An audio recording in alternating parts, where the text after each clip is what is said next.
If you're like me, in which case I pity you, but if you are like me, then occasionally you'll find yourself wondering whether or not to purchase a game around 1 to 10 months after the rest of the world has ceased to care about its existence. It is for this reason that I've decided to start this pseudo-review series, specifically catered to the sort of mad bastard who spends more time deciding whether or not to buy a piece of consumer entertainment than it took for the United Kingdom and the Zanzibar Sultanate to wage war. So here we are, Ether 1. Ether 1 is a sort of first-person puzzle game with a heavy focus on narrative, and places a bizarrely large emphasis on the fact that you can take the game at your own pace, something which I thought was rather endemic of an adventure game as a whole, as it's rather hard for the game to influence when and where you move your mouse pointer unless the whole thing is a quick-time event, but let's not start talking about Shenmue. In bold continuation of being somewhat incomprehensible, Ether 1 tutorialises the common puzzle-solving mechanics throughout the first level, then hastily pushes them all under a rug and says, no, you really needn't bother with all that tiresome stuff if you don't want to. What's that? The game's dull and empty without them. Well, they are still here, you picky bastards, but we've amped up their obtusity by a factor of 1,000,000, so have fun.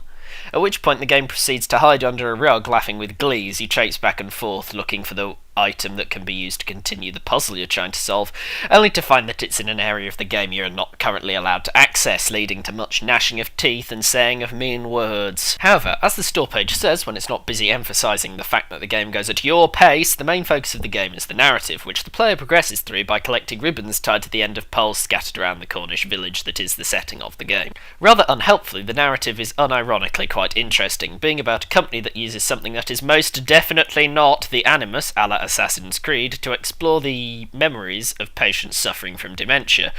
with the aim to curing the disease, and actually captures the essence of the condition quite well, placing objects in the memories which the player explores that seem to bear no connection to the memory itself. It also does a good job of introducing questions into the player's mind about the method of the treatment and the preservation of what is human. In one particular sequence, which I'm about to spoil, so skip ahead about 25 seconds if you still care,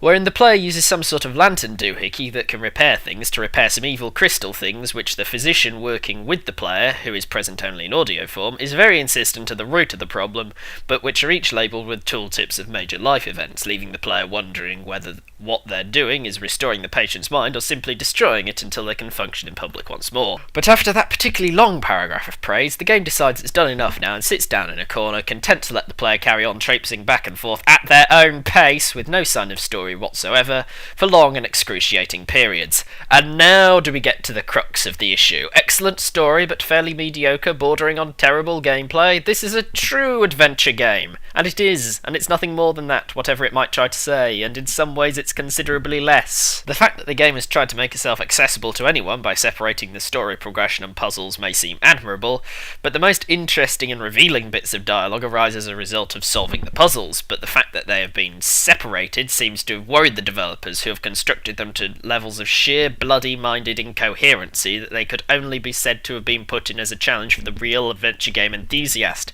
if such a thing does or should be allowed to exist. The result of this is that the game ends up either feeling incomplete as you leave the stupid puzzles crying by the wayside, begging for you to stop taking the game at your own pace, or hugely annoying as you bash your head against the fucking barograph case that refuses to open no matter how hard you try. In conclusion, Ether 1 gets a particularly tentative recommendation, as I am genuinely interested to experience the conclusion of the narrative, but I would strongly advise you to have something to hand to assuage the feelings of frustration that the game will surely engender, like a walkthrough,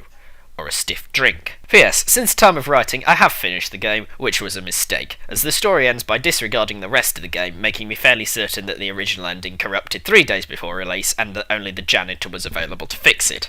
In actual conclusion, don't bother with this game unless it's on sale, or free, or they pay you to play it.